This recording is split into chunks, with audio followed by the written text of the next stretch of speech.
uma verdade, mas só há uma verdade.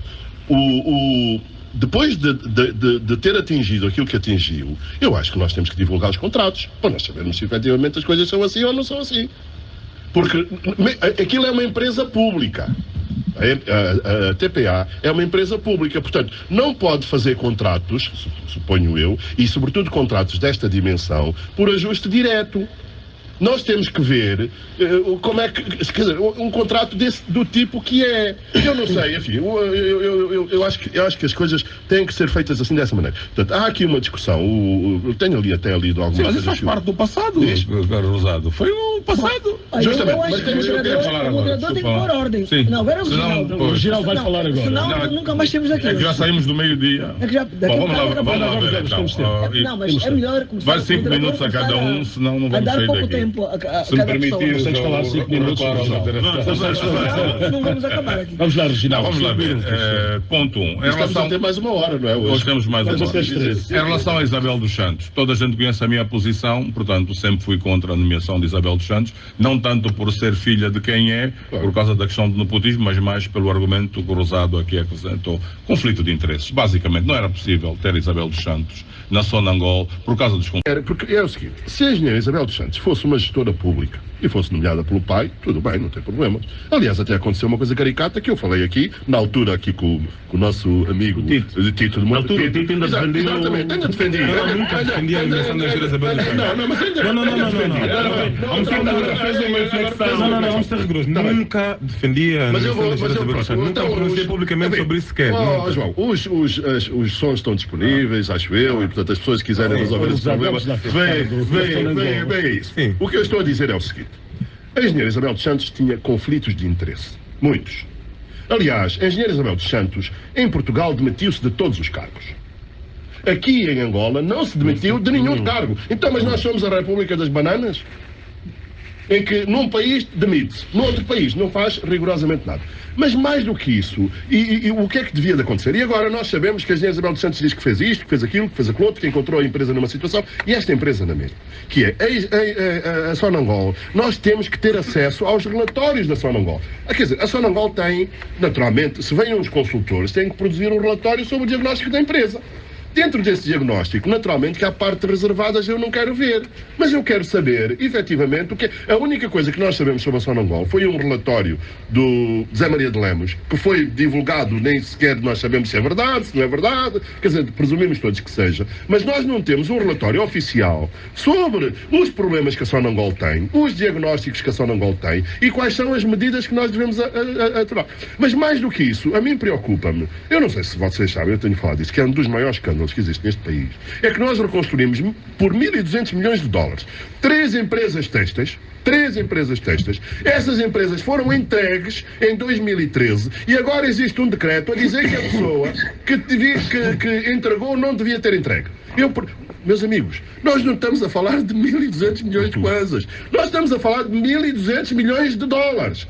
É 3 vezes o orçamento anual da Casa de Segurança do Presidente da República que nós estivemos aqui a discutir. É 10 vezes o orçamento anual dos tribunais.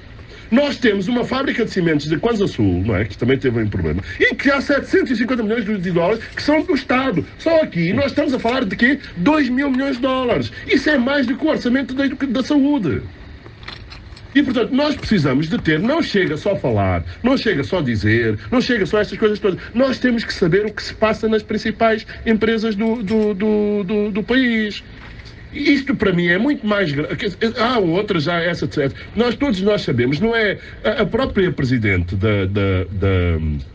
como é que se diz, da Comissão Nacional de Contratação Pública, diz que os concursos públicos não existem e que quando existem é tudo feito por conluio. Eu estou-te a dizer aqui, e discuti isto aqui, acho que com o Tito Cambange, a questão da contratação das empresas da Comissão Nacional de Eleições. Eu já desafiei o MPLA, por exemplo, a fazer o seguinte: façam agora a contratação das empresas, que é para quando nós chegarmos a 2022, nos virem dizer que não tiveram tempo e depois o Tito Cambais vir dizer que do ponto de vista técnico não há problema nenhum. Que não era só fazer a contratação da empresa, era agora reformar a Comissão Nacional Eleitoral agora. Justamente. São esses os problemas que têm que ser, porque tu sabes, e tu também és um dos homens. Eu não quero repetir o que já disse, mas relativamente à corrupção, eu também, algo que eu já escrevi, tenho referido e insisto, é que é muito bonito falar de corrupção depois de todos se terem servido muito bem e depois de estarem muito bem servidos, arranjaram uma lei de amnistia dentro de Angola, e por isso estão tão preocupados com o Gilmar Vicente, porque lá fora a lei não vale, porque se ela abre a boca, quer dizer, não sei se vai haver um novo governo ou se o MPLA terá que nascer outra vez. Se o país acorda do Pronto, portanto, isto é para começar. Portanto, eu penso que isto é muito lindo falar depois de todo mundo se ter abastecido. Quer dizer, quando digo todo mundo, aqueles que conseguiram daí tirar o dinheiro, como aliás foi referido pelo Dr. Carlos, por exemplo, e bom, não sei, acho que foi o Carlos falou, e algo que eu também tenho falado relativamente ao valor que foi calcionado pela Ação de Angola para a fábrica de cimentos, as fábricas que mandaram fazer chave na mão, depois se venderam ou se deram, aos dinheiros sem garantia. Por exemplo, eu refiro-me, eu não sei se é verdade ou não, mas pelo menos umas listas que andaram por aí a circular, havia bilhões de dólares para o Tulumba, para o Beto Cangamba, para o Santos Pinto Bicuco, Santos Bicuco, Pinto Couto, etc. Havia uns, mas portanto são uma minoria. Eu não creio que um jovem de 20 e tal anos começou a vender na rua, por exemplo, como aconteceu com o Tulumba, possa ter um avião privado. Já chegou uma vez a dizer, então, eu fui no meu avião, mas o avião agora foi buscar o meu irmão, eu estava ao lado, fui buscar o meu irmão e não sei o quê, o meu avião e tal. Eu fico estupefacto, porque eu não sei onde é que ele foi buscar os meios para garantir esses bilhões todos, entre eles muitos outros. Portanto, e não vejo, e se você assim, diz-me com quem andas, dir-te-ei quem és. O Tulumba tem vários amigos pessoais e muito chegados. Então é só verem bem quem são os amigos do Tulumba. E pessoas que não têm vergonha pela idade que têm, que no dia que eu me recordo, que o tal Tulumba, que eu não sabia quem era, fazia 20 e poucos anos, ainda estava nos Estados Unidos. Então disseram, estávamos a um aniversário de um sobrinho do Kundi Payama que faz não sei o quê e que até mandou buscar um avião que foi A, B, C, D. Todos foram. Todos foram. E ninguém conhecia antes. Quer dizer, quando alguém fica rico, todo mundo conhece, todo mundo. O Ben Cangama, que não era ninguém, é bajulado por jornalistas, por todo mundo, que teve na cadeia 3 anos por roubar as quinguilas, ok? E foi absolvido em Portugal por dinheiros que estão lá, mas não foi absolvido aqui. Bom, eu não aceito que hoje o Reginaldo esteja tão entusiasmado com tudo isto. Não concordo. Porque as pessoas são as mesmas. São as mesmíssimas pessoas. Eu não estou tão entusiasmado com isso. Desculpa. Então, o que eu quero dizer é o seguinte. É muito bonito. Agora acabou a corrupção, mas nós já temos. Agora vocês lixem-se. Bom, eu não estou arrependida realmente do meu percurso e sinto-me bem, estou bem. E por conseguinte, a minha custa. Agora, relativamente a Isabel dos Santos, eu já me tinha referido e concordo plenamente aqui com o Carlos Rosado que por conflito de interesses, porque poderiam eventualmente até querer que ela fosse gestora, então chamariam ou deixariam, ou ela própria, porque foi ela que tomou essas decisões, de se fazer, portanto, rodear dos técnicos da casa, e independentemente de possíveis inquéritos, auditorias que houvesse. Agora, também não acredito porque sejam todos muito santos, porquanto, como disseram muito bem aqui também, e eu tiro o meu chapéu ao anterior PCA, portanto, ao anterior, quer dizer, ao Gustavo ou Lemos, tiro o meu chapéu, porque por exemplo, eu já o conheci há muitos anos, eu sei que ele é um técnico, é um bom técnico. E em segundo lugar, teve a coragem de fazer aquele levantamento que realmente foi uma mais-valia para os técnicos. Agora, eu também não acredito que grandes consultoras, como a Boston, a Mackenzie, que são das melhores do mundo, estivessem lá a dormir. Eu não creio. E eles não são, portanto, não estão acima de qualquer suspeita, mas também não acredito nisso. Agora, que houvesse ali uma entourage muito ligada a Isabel dos Santos, que saiu do gabinete dela, que eu não concordei com isso, e que tivessem posto a nível da administração praticamente só estrangeiros, embora alguns, vivem lá fora, mas também angolanos, eu não concordei. E, portanto, aí eu acho muito bem que realmente, sobretudo por essa última razão, ela tinha sido exonerada. Porque eu concordo também com o que disse o Carlos Rosado, quando os conselhos da administração ainda não acabaram o seu prazo, e aí o presidente José Eduardo Santos foi mal interpretado quando fez aquela correção, que na sua ausência o chefe da Casa Civil tinha dito que deveriam todos entregar os relatórios para sair, e ele corrigiu dizendo isso. Mas isso não quer dizer que as pessoas tenham que ficar lá. Portanto, eu aí estou plenamente de acordo, e não havia nenhuma lei das últimas que o presidente José Eduardo Santos fez, decretos, em que proibisse o presidente João Lourenço de tirar quem quer que seja. Portanto, isto, para mim, está fora de questão. Agora, relativamente a outras questões, é muito lamentável que só vejam os filhos do presidente José Eduardo Santos à frente. Porque eu fico estupefata, como esses casos que eu já referi, bilhões de dólares, bilhões, porque eu, pessoalmente, dizem que há sigilo, e eu sou uma pessoa que gosta de respeitar a deontologia profissional. Mas há dados estatísticos que são transparentes. E o Dr. Carlos Rosado sabe muito bem que quando eu estava na ANIP, tínhamos um quadro e tínhamos balanços trimestrais e publicávamos tudo. E por conseguinte, todo mundo sabe que o Tulumba tem Tulumba 1, Tulumba 2, Tulumba 3, Tulumba 4, empresas de grande monta. E eu pergunto onde é que o dinheiro saiu com garantias, por exemplo. É um exemplo. E eu só estou falando do Tulumba porque foi o único que teve o azar de meter lá projetos dessa monta para poder saber. O mesmo acontece com os grupos DT, que é do Dino, que é do Copelipe, etc, etc, que cheguei a uma conclusão que não entrava dinheiro nenhum e que o dinheiro sai porque dizem, como Bahia de Luanda, etc, que são dos estrangeiros. Porquê? Porque eles abrem empresas fora, nos offshores, com valores irrisórios, sei lá, no mínimo que possível, e depois entram com a mesma empresa, arranjam uma sociedade aqui que é deles próprios. Anteriormente a lei até só pedia 50 mil dólares aos angolanos, nem os 50 mil punham, e iam buscar o dinheiro aqui e depois mandam o dinheiro lá para fora. Portanto, esse tipo de coisa ninguém fala. Portanto, só estão preocupados com os filhos do José Eduardo Santos. Tem que se preocupar com os filhos do José Eduardo Santos, mas também com todos os ladrões deste país. Portanto, eu estou plenamente de acordo. Meus filhos, se roubarem, vão para a cadeia. Mas os meus filhos não roubaram absolutamente nada. Fizeram um contrato de prestação de serviços em 2007. Eu sou mãe galinha até um certo ponto. Mas há coisas que eu me surpreendo. Eu às vezes, viste a telenovela do teu filho? Meu filho, telenovela. Sim, é melhor que a da Globo. Mas melhor que a da Globo? Eu nem sabia que havia telenovela. Bom, porque eu sou mãe galinha, mas os meus filhos gostam da sua independência, e eu respeito. Quando tem projetos jurídicos, pedem-me conselhos. E por acaso, no caso deste contrato, há muitos anos atrás, em 2007, eu estava fora e falaram que havia um convite no sentido de fazerem um trabalho e assim. E eu disse, olha, vocês façam tudo, passem pela lei, e que eu saiba, não foi o Presidente da República que fez este convite. Que eu saiba, este convite foi feito, aliás, esta conversa, esta negociação, foi feita com o Ministro da Comunicação Social. Nem sequer eles conheciam os tais valores.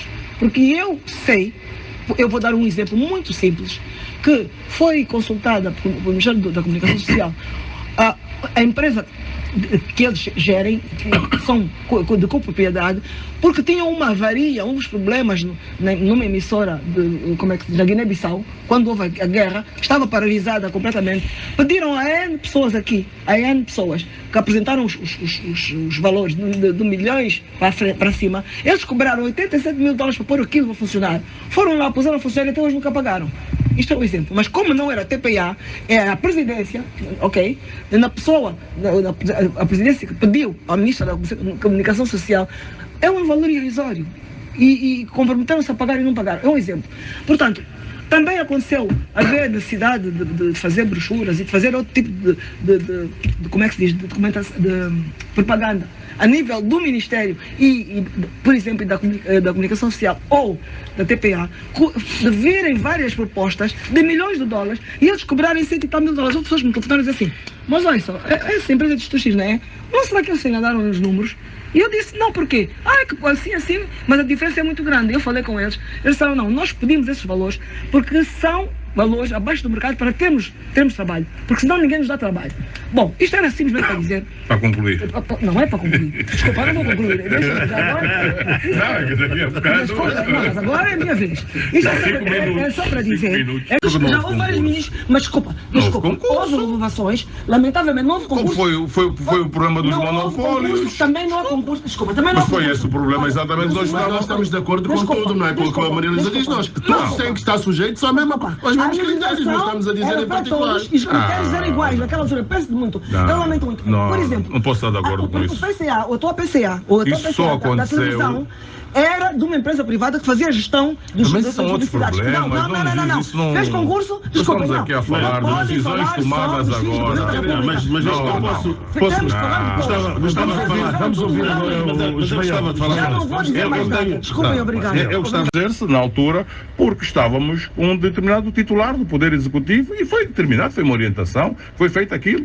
Eu na altura, e o Ismael está aqui, todos nós discutimos. O Ismael até falava da televisão do papá, não sei se te lembras ou não. Eu não tenho que dizer. A televisão do papai, a televisão, mas de facto, todos nós nos questionamos. Naquela altura não se punha em causa a competência ou não, porque naquela altura os donos da SEMBA nem sequer tinham dado provas de nada, não é? O da SEMBA e da Oeste não sabia bem o que eram, mas de facto houve uma decisão política que orientou a entrega do Canal 2 na forma como foi entregue, que para mim foi absolutamente questionável. Nunca ninguém soube dos valores.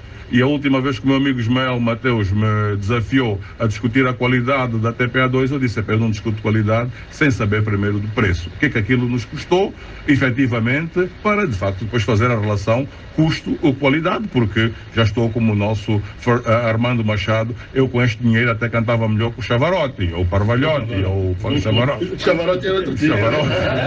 Cantava melhor. Portanto, eu não posso separar, sinceramente, eu quando me falam de determinados projetos, eu tenho que ver primeiro o custo desse projeto. Porque eu faço uma estrada com X, mas faço outra melhor com Y. E, portanto, não consigo, não é que não queira dizer, ou queira evitar a discussão em relação à qualidade da TPA2. É evidente que a TPA2 introduziu 2 programas ou 3, teve outros menos maus, mas isso a mim não, quer dizer, não é neste momento o que mais importante. O importante foi que João Lourenço achou por bem que já não era possível governar com Isabel dos Santos, do ponto de vista político, do ponto de vista da relação até pessoal, tomou a decisão. Em relação a SEMBA Comunicações, a orientação que João Lourenço deu para se acabar com o contrato, certamente teve por base, não tanto a qualidade, mas ele também se referiu à qualidade, mas mais os montantes que estavam em jogo ali, e achou que aquilo era um contrato que não servia ao Estado. Portanto, basicamente, são estas duas observações. Deixa-me passar agora o título. Não passei os 5 minutos. Não passou, de facto. Quem manda, e a Constituição dá todo o poder, é o Presidente da República. Não há dúvidas absolutamente nenhuma sobre isso. Aliás, quando se dizia que aquelas leis estavam a condicionar o Presidente da República, etc.,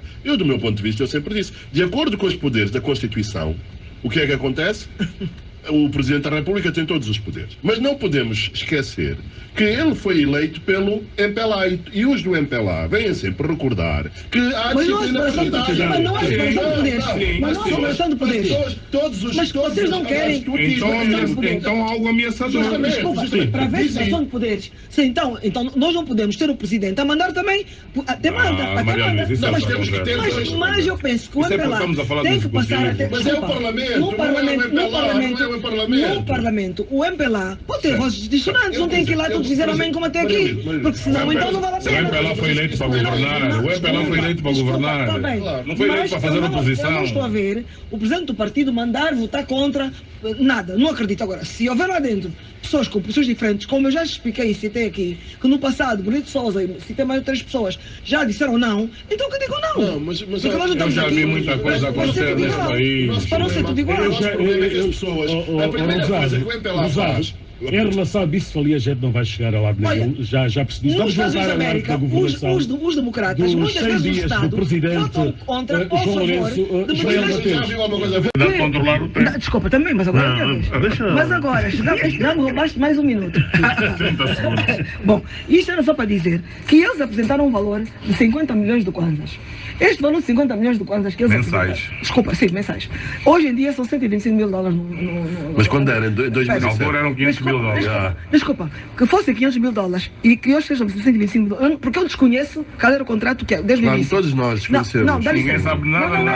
Não, tudo na gaveta. Vamos continuar a Deixa-me acabar, não, dá licença.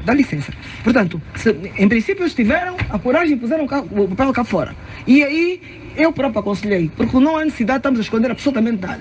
Portanto, eu desconheço, porque já houve várias renovações, pelo menos. Se aquele era o contrato inicial, eu desconheço, ok? Número 1. Número 2, não é verdade agora, porque eu sei, agora já posso falar, porque eu não sabia. Porque, não, havia questões que eu não sabia, em concreto. Os equipamentos são de quem? Levaram algum equipamento? Não levaram equipamento de ninguém. Eles tinham equipamento deles, como a própria TPA tem equipamento deles. Por outro lado, eu me recordo bem, isso eu recordo, que alguém escreveu há muitos anos atrás que eles tinham equipamento que até alugavam a TPA. Isto não é verdade. Portanto, dentro da prestação de serviços, eles têm equipamentos dos exteriores deles próprios.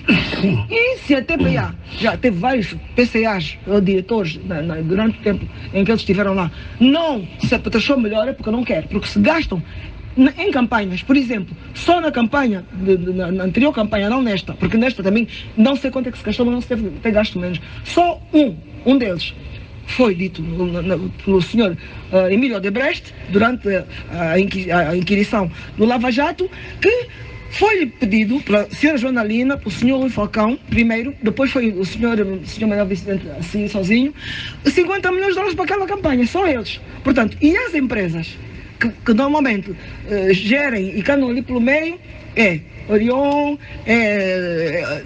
pronto, estão ligadas a pessoas do partido, da presidência, de sítios. Por conseguinte, eu pergunto, se é muito caro este valor hoje, nos dados atuais que eu não conheço por esse antigo, para esse efeito, é normal que, por exemplo, um senhor que venha aqui dar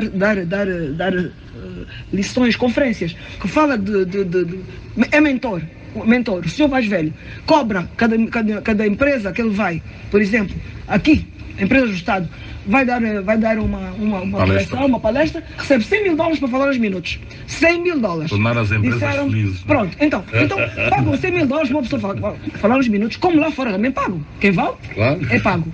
Então, e não podem pagar por mês.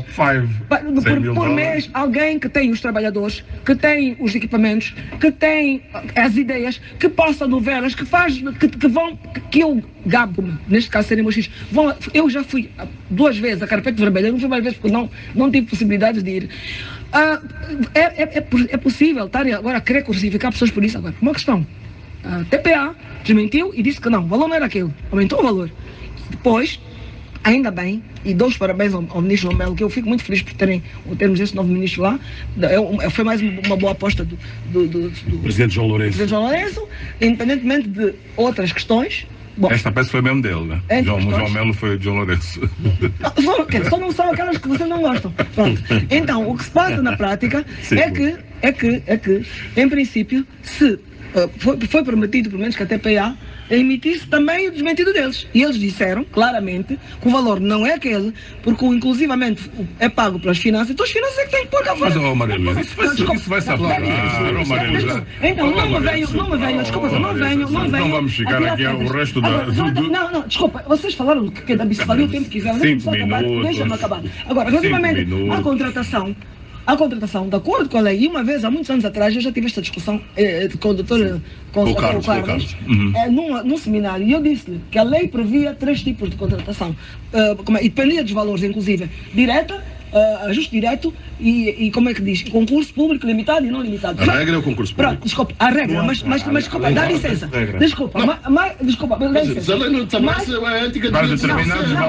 a lei diz que abaixo de certos valores é possível. De qualquer forma, o que eu queria dizer é que quando isso foi feito não por causa de ser difícil do presidente, foi porque a proposta aparentemente era boa. Deu-se um prazo para fazer um trabalho que era pôr o canal de... Mas era boa como? Não havia concorrência? Não havia, era boa como? Tem culpa ter estudado. Não havia boa. Tem culpa ter estudado. Aprofundadas. Eu acho absolutamente acertada. Eu desde o início que me opus à nomeação da engenheira Isabel a Sonangol, porque, enfim, não reconhecia nela currículo para a empresa tão especializada como a Sonangol e, portanto, entendia que a sua nomeação se devia realmente a uma situação de nepotismo. Esse é um primeiro elemento. Por outro lado, a quebra dos monopólios tinha a ver porque hoje, cada vez mais, tem sido revelados que nós tínhamos situações de autêntico privilégio em relação a determinadas empresas e que muitas delas alguns desses contratos eram absolutamente danosos para o Estado. A questão que se coloca é se, por exemplo, no caso da Sonangol, se o problema está resolvido. Ou seja, se não há por detrás de toda essa máquina que é a Sonangol outro tipo de monopólios que ainda não foi resolvido. Não é? Vejamos agora a crise do combustível. Quem traz combustível para o país? É preciso agora entrar no problema, mais a fundo. Não é? Mais a fundo. E tem que haver coragem para atacar aí o problema. Não é? Para atacar o problema. E para atacar problemas em que às vezes há situações concorrenciais em que a própria Sonangol está em desvantagem com outros players. Portanto, esse é um problema. Levantou-se o problema da Brumangol. Perfeito, correto. Mas o que é que se passa agora? Ou seja, quando eu falo do amadorismo, tem a ver com medidas que precisavam ser tomadas, que fique claro, eu estou de acordo com elas, mas precisavam de ser planificadas, precisavam de ser estudadas, precisavam de ser acauteladas. Não é? E precisavam, sobretudo, que fossem feitas de modo ético. Ou seja, não é preciso destruir uma equipa, uma empresa que tem vantagens ou que tem vantagens, é preciso garantir que ela tenha concorrência, que ela, depois, em condições normais, se submeta aos concursos, participe. E, portanto, desse ponto de vista, eu acho que houve algum amadorismo no modo de tratar. Agora, que as medidas foram corretas, foram absolutamente corretas. Depois temos o caso, que agora cada vez mais vamos sabendo, o caso da SEMB e da Westside, não é? Que isso é um folhetim. Mas era preciso chegar até aí, tanto um lado como o outro? Do meu ponto de vista, eu no início, quando houve essa questão, eu tinha chamado a atenção para se acautelar o processo de transição. Mas à medida que as notícias vão saindo, aquilo que a TPA vem dizendo, os valores que... eu fico assustado, porque são números absolutamente assustadores, e eu acho que era preciso, num estado atual em que há troca de mensagens, é que era preciso apurar exatamente o que é que se passou. Onde é que foi parar esse dinheiro? O que é que se fez com esse dinheiro? Em que condições é que os materiais foram comprados ou adquiridos? Enfim, eu acho que é uma matéria que é preciso esclarecer devidamente, não é? E que é preciso... A SAMB e a Westside já disseram que não receberam estes... Por isso mesmo, como a TPA continua a dizer que foram gastos não sei quantos, eu acho que a Procuradoria devia estar envolvida nisso, devia tentar apurar, mas sobretudo tendo em conta que nós também temos 100 e tal profissionais que, segundo a SEMBA, foram para o desemprego, certo? E essas pessoas têm que ser, o que a gente faz com essas pessoas? Uns técnicos hoje da área de comunicação não são técnicos de largar aí, o país não tem. Há criativos, há operadores de câmara, há não sei o quê, o país não tem. Portanto, há um conjunto de coisas aí que, do meu ponto de vista, precisam ser esclarecidos, e precisam ser esclarecidos não só com a SEMBA, precisam ser esclarecidos também esses outros monopólios que foram criados. Por exemplo, quando falamos da Brumangol, a questão dos laboratórios. Aquilo que me foi dito é que neste momento está a entrar material que não está a fazer análise. Então como é que se acaba com o monopólio que precisava de ser acabado? É verdade. Mas é preciso garantir que... Mas foi substituído por um laboratório do Ministério da Agricultura. Que não tem... Não, o Ministério, segundo me disseram, o que acontece no caso da Brumangol até é outra coisa, que é o seguinte. Nós já temos uma inspeção que é da tal IGS, não é? O que eu pergunto é se todos nós estamos de acordo com o princípio que os produtos que têm que entrar aqui têm que ser analisados. Toda a gente está de acordo com isso. Agora, o problema que está aqui era que, primeiro que era uma dupla análise, que essa análise era feita pelas empresas. Outra é o critério da realização das análises. Em todo o mundo, aliás, em todo o mundo e em todos os negócios, em todo o lado, as coisas são feitas por amostragem. Não se vão analisar os produtos todos nessas referências todas. Exatamente. Parece-me agora que havia um problema de preço, que a Brumangol cobrava 300 mil e agora o Laboratório da Agricultura parece que só cobra 25 mil. Já é um progresso. Mas tem que se ver aí outras coisas. Mas essas coisas têm que ser apuradas, não pode ser via WhatsApp. Mais do que isso. Eu acho que as coisas têm que ser tornadas públicas. Claro. Por exemplo, a engenheira Isabel dos Santos, eu também não tenho nada contra a engenheira Isabel dos Santos, pelo contrário, eu também